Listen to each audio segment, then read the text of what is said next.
This video assignment is for Mr. Eads' History 1301 class in North Central Texas College. NCTC students, if you've not downloaded the review sheets attached to this video assignment, please go back to Canvas and do so before continuing further this video assignment, as it will help you follow along this video assignment and will help you review for the questions from this assignment on your Module 1 exam. For everyone else, please enjoy the video.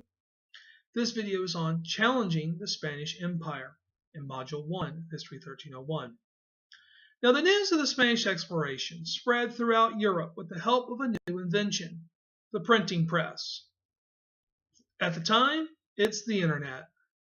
In the 1430s, Johann Gutenberg had developed a technique of printing with movable type. Before this printing press, the only way you could replicate printed material was by hand, mostly done by monks in monasteries. But this invention increased the speed at which news traveled throughout Europe by exponentially,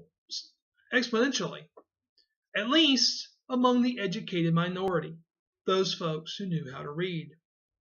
Thus, the news of the Spanish Empire and of the things coming from the Americas to Spain reached other parts of Europe, including France, the Netherlands, and England.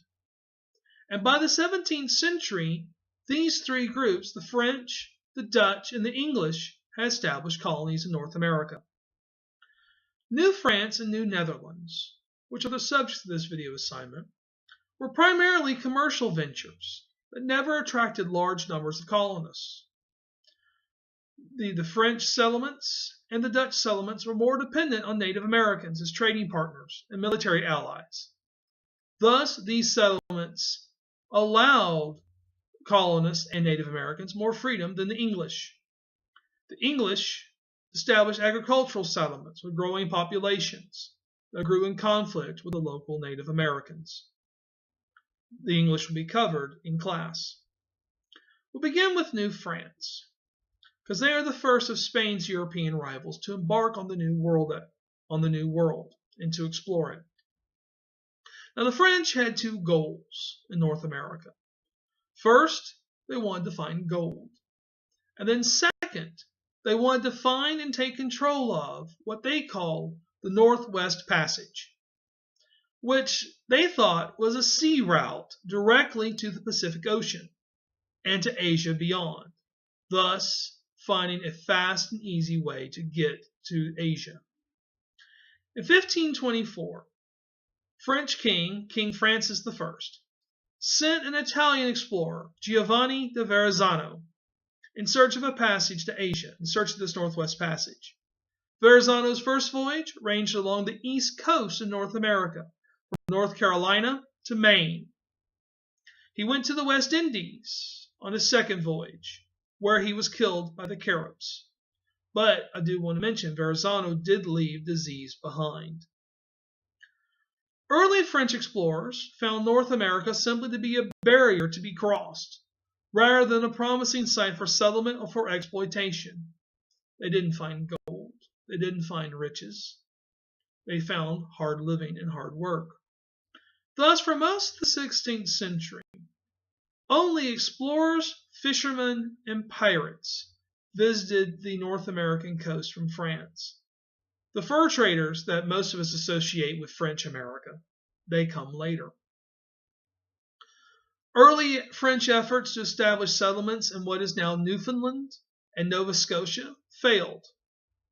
Over 3 voyages, French explorer Jacques Cartier, not to be confused with Jacques Cousteau, Cartier explored the Gulf of St. Lawrence and the St. Lawrence River in the 1530s. This is north of the present-day United States.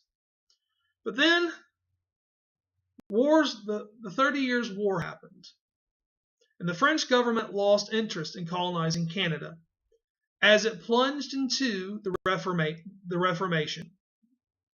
religious Reformation, and wars over religion with the Protestants. Thus, it would be the 17th century before permanent French settlements could be established in what is now Canada.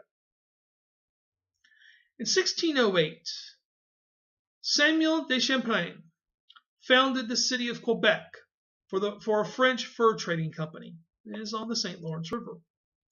In 1643, Jesuit priest Jacques Marquette, and along with his partner, fur trader Louis Joliet, located the Mississippi River.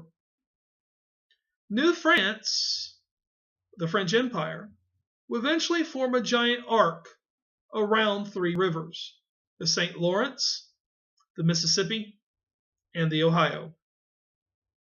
1681, René Calivier Sieur de La Salle. He had descended the Mississippi River to the Gulf of Mexico, and he claimed the entire Mississippi River Valley for France. When he went back to France, he convinced the French king that, hey, we need a colony at the mouth of the Mississippi. And the French king gave him more men and some ships, and La Salle came back in 1684 to establish a settlement at the mouth of the Mississippi. Only he missed his mark. Storms forced him further west, and La Salle did not land at the mouth of the Mississippi. Instead, he landed in Texas at Matagorda Bay. There, La Salle met his demise in 1687, when his own men killed him. Now, reports of La Salle's adventures in southeast Texas reached the Spanish in Mexico City. The viceroy there sent Alonso de Leon to check out the rumors of the French being in the Spanish Empire. De Leon would find the ruins of La Salle's colony, Fort St. Louis, which is in present-day Victoria County. And De Leon also made contact with the Caddo Indians. De Leon called them the Great Kingdom of the Teja because of stories they had said of power, beauty, and wealth. And the word Teja, which is the Caddo word for friend, eventually becomes the origin of the word Texas. Thus, the French formed a commercial empire of fur traders centered around three river valleys. In the 18th century, they will come into Louisiana. The Netherlands, the Dutch, their story begins in 1567, when the Spanish Netherlands, which were ruled by the Spanish king, they rebelled against King Philip II over religion. The Netherlands was Protestant, King Philip II was Roman Catholic. The rebels in the Netherlands were led by William the Silent of Orange. And under his leadership, the Dutch scored many victories against the Spanish. The case in point is the capture of the port city of Brill in the year 1572 by the Sea Beggars, which was an international group of anti-Spanish exiles and criminals, also coincidentally funded by Queen Elizabeth I. Their efforts sped the rebellion throughout the Netherlands. In 1581, the member provinces of the Union of Utrecht met in The Hague and deposed King Philip II. Then, Spanish preoccupation with the French and the English throughout the 1580s allowed the northern provinces to drive out the Spanish finally in 1593. 1596, England and France recognized the Netherlands as an independent country. Spain will eventually declare a truce with the Netherlands in 1609, but officially did not recognize the Netherlands until the Peace of Westphalia in 1648. Coming out of this 80 years' war over religion was Dutch pride in their devotion to liberty, something they will bring to North America in their empire. In the early 17th century, the Dutch enjoyed two freedoms not recognized elsewhere in Europe: freedom of the press and broad religious toleration. The town of Amsterdam became a haven for persecuted Protestants from all over Europe, including Spain. The Netherlands attracted about 500,000 migrants, and many of these newcomers helped populate the Dutch overseas empire. In the early 17th century, the Netherlands dominated international commerce, and Amsterdam became Europe's foremost shipping and banking center. The Dutch dominated the Atlantic slave trade. They invented the joint stock company, which was a way of pooling financial resources together while sharing the risk of maritime sea voyages. This, the joint stock company, proved central to the development of modern capitalism. Overall, the Netherlands established a far-flung empire that reached from Indonesia to South Africa and temporarily wrested control of Brazil away from Portugal. Dutch exploration in North America begins in 1609 with an English explorer named Henry Hudson. He was employed by the Dutch East India Company, and Hudson sails into New York Harbor, searching for the Northwest Passage to Asia. He doesn't find it, but he claims the area for the Netherlands.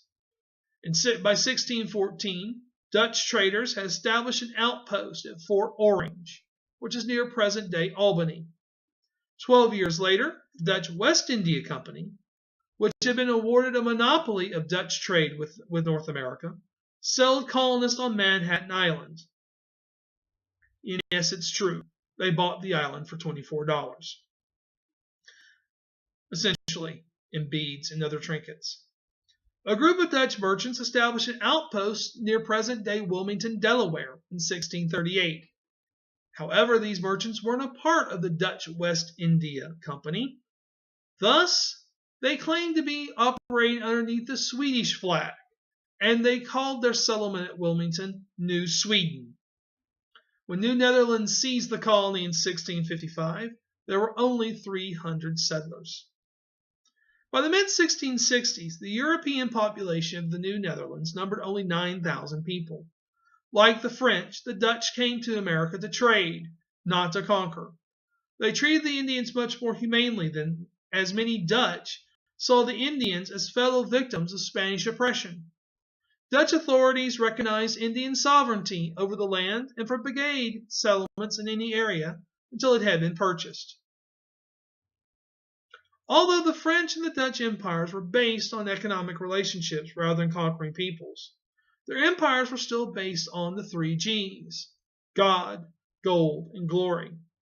But as a result of the basis of empire, the French and Dutch empires did not grow into empires of cities, but instead remained simple trading posts. Also, the French and the Dutch did not try to change the native culture. This differs from the Spanish Empire, which became an empire of cities and created a hybrid culture between the natives and the Spanish conquistadors. Thank you for watching this video assignment on challenging the Spanish Empire, and may the Force be with you.